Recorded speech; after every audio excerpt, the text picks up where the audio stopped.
Covid পরিস্থিতিতেও স্মার্টফোনের বিক্রিতে খুব একটা নেতিবাচক প্রভাব পড়েনি।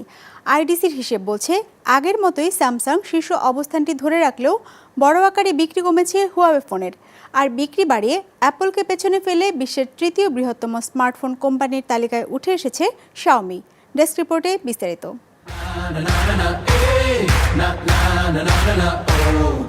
করোনা পরিস্থিতি আর লকডাউন সব মিলিয়ে চলতি বছর বিশ্বের স্মার্টফোনের বাজারে বড় পতনের শঙ্কা করেছিল ইন্টারন্যাশনাল ডাটা কর্পোরেশন আইডিসি।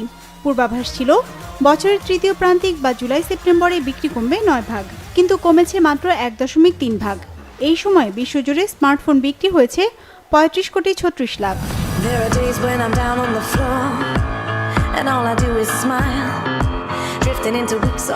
সবচেয়ে বেশি বিক্রি হয়েছে স্যামসাংয়ের স্মার্টফোন। বছরের তৃতীয় প্রান্তিকে তারা বিক্রি করেছে প্রায় 8 কোটি 4 লাখ হ্যান্ডসেট, যা আগের বছর একই সময়ের চেয়ে 2.9 ভাগ বেশি, যার মাধ্যমে 22.7 ভাগ বাজার দখল করে প্রথম স্থানটি ধরে রেখেছে কোরিয়ার এই প্রতিষ্ঠানটি। নোট 20 এবং নোট 20 আলট্রা সিরিজের সেটগুলোর বিক্রি ভালো হওয়ায় স্যামসাংয়ের বাজার বেড়েছে বলে মনে করে আইডিসি।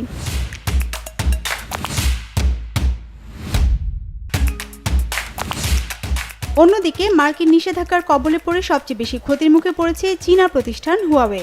তৃতীয় প্রান্তিকে প্রতিষ্ঠানটির হ্যান্ডসেট বিক্রি কমেছে 22 ভাগ, বিক্রি হয়েছে 5 কোটি 19 লাখ সেট। তারপরও অবশ্য বিশ্ব বাজারের দ্বিতীয় অবস্থানটি ধরে রেখেছে হুয়াওয়ে 14.7 ভাগ শেয়ার নিয়ে। সবচেয়ে বড় চমক দেখিয়েছে শাওমি। তৃতীয় প্রান্তিকে তাদের বিক্রি বেড়েছে 42 ভাগ, বিশ্ব বাজারের 13.1 ভাগ শেয়ার দখল করে তারা টপকে গেছে অ্যাপলকে। বিক্রি করেছে প্রায় 4 কোটি 65 লাখ স্মার্টফোন। এ সময় ভারত এবং চীন দুই বাজারেই বিক্রি বেড়েছে শাওমির। জনপ্রিয়তা পেয়েছে রেডমি K30 আলট্রা এবং Mi 10 আলট্রা সেটগুলো।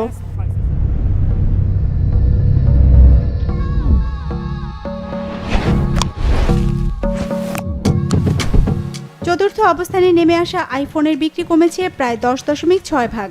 তৃতীয় প্রান্তিকে প্রায় 4 কোটি 16 লাখ আইফোন বিক্রি হয়েছে বিশ্বজুড়ে। এতে প্রতিষ্ঠানটির বাজার অংশ দাঁড়িয়েছে 11.8 ভাগ।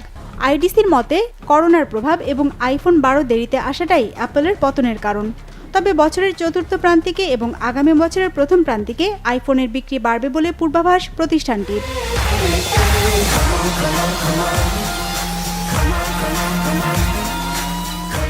একক প্রতিষ্ঠান হিসেবে পঞ্চম অবস্থানে থাকা ভিভো তৃতীয় প্রান্তিকে বিক্রি করেছে প্রায় 3 কোটি 15 লাখ স্মার্টফোন।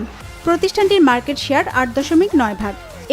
iQOO এবং এক্স সিরিজের হ্যান্ডসেটগুলো চীনের বাজারে প্রতিষ্ঠানটির শক্তিশালী অবস্থান তৈরিতে সহায়ক ভূমিকা রেখেছে।